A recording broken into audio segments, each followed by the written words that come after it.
How's it going, guys? Welcome back to the channel. Now, I don't know about you, but I'm getting really excited for the first test between the Wallabies and the Lions. Training is done. Match preparation is done. Friendlies out the way.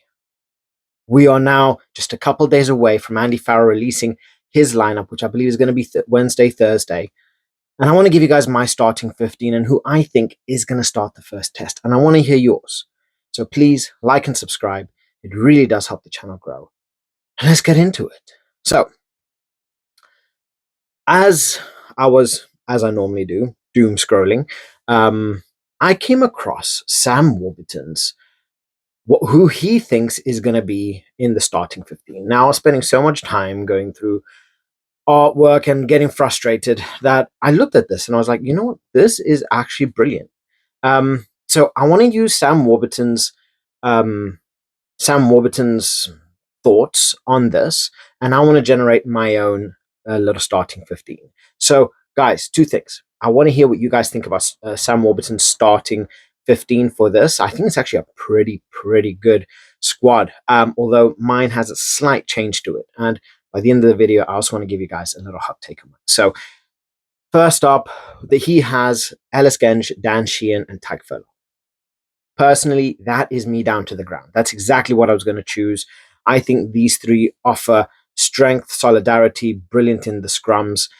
Dan Sheehan's one of the best players in the world. So in terms of a hooker, you couldn't want anything more than that. In terms of his lock pairing, he has Maro Itoje and Joe McCarthy. Now, I would love to see Joe McCarthy there. I think that's a really good matchup. But personally, something inside of me says Scott Cummings.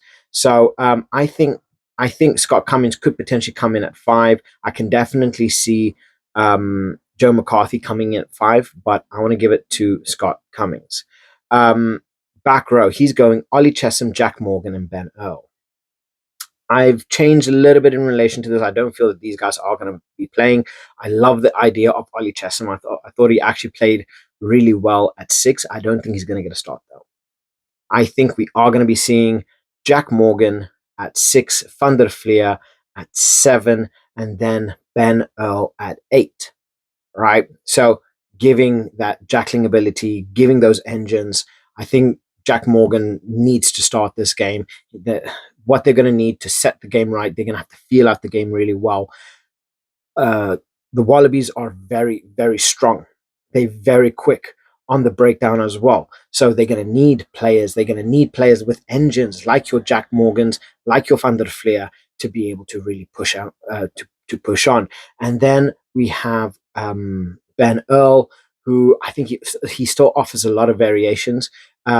He can also slot into the center as well if needed for whatever reason. But he's going to give that attacking presence. He's going to give that running presence as well. Yes, he's not exactly the best passer around, and there is the conversation between him and Conan. But personally, I feel the first game is going to be started with Ben Earl.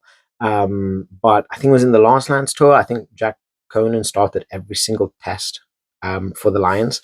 So I wouldn't be surprised to see that. But personally, I do feel Ben Earl has earned his right to start the first game of the test. Then moving on into our backs, he goes Jamison Gibson-Park and Finn Russell. I don't think anybody on planet Earth that has been watching the Lions would give anything other than this. I think we are going to be seeing Jamison Gibson-Park and Finn Russell, the partnership here. I think this is going to be ultimately the matchup that absolutely kills Australia. And yeah, I think this is going to be a crucial pairing, and I think they're going to be working at such a pace that it's going to be very difficult for Australia to keep up. In terms of his wingers, again, going exactly what I'm going. Tommy Freeman at 14, James Lowe at 11. I think they've both earned their rights to be there. Obviously, we have seen Mac Hansen, we have seen Duhan van der Merwe in the last game.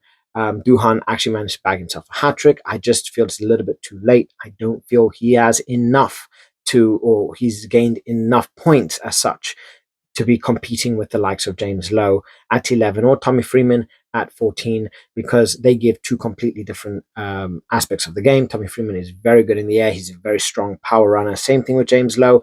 But what James Lowe also has, he has that big left boot. So they're able to offer quite a lot in terms of that. And I feel that they are a little bit more rounded. They've performed better than what Duhan has throughout the entire tournament, well, the entire tour. So I would be surprised if Duhan even gets on the bench for this. So yeah, wingers there. My centers, I am going Huey Pelutu. I'm putting Aki potentially on the bench. I'm still a little bit undecided in relation to that as to who's going to be on that bench, but I am giving it to Huey Pelutu, Tui Pelutu and Jones. I think that's going to be the killer partnership. I think they're going to run the show. They're going to cause nothing but trouble for the Aussies and going to put them under that constant pressure. And then at 15, Hugo Keenan, which is exactly what I went for. I truly do feel that he is going to start, and he's one of the most consistent fullbacks in world rugby. Yes, he hasn't exactly had the best of Lions tour. Normally, comparing to what his general standards are, it has been relatively low, but you cannot deny his quality. So, yeah, that is my 15. Let me know what yours are, because honestly, Sam Warburton has a killer 15, and I can definitely see that happening. But I do feel that the Huey Pelutu partnership, and then the likelihood of Van der Fleer and Jack Morgan are just going to add that extra oomph, and add that extra energy, give that engine, really put on that constant pressure on Australia. And then the same thing with Scott Cummings. I think he's probably been one of the better locks. He's been one of the better locks that's played. So I am going to be putting him at 5, but again, you have Ty Burn who can play 5. I mean, I'm pretty certain we will end up seeing Maro Toje, Ty Burn. Ollie Chesham is generally a lock, so we could potentially see Maro Toje, Chesham. I think Toje is locked in to start. He is captain, so whatever kind of partnerships we are going to be seeing, it's all going to start with the name Itoje. And then the front three, Andrew Porter. I do feel after all of the performances, Andrew Porter is a slight second. I do feel Ellis Genge, what he's brought to the games once he's come on, has solidified him as a starting player for the front three. And then yeah, we have the likes of Tyke Furlong, who's killer tight end prop. So yeah, that's mine. Let me know what your thoughts, and I want to know what your starting 15 is. So please hit that like button, subscribe, and catch you guys in the next one. Bye.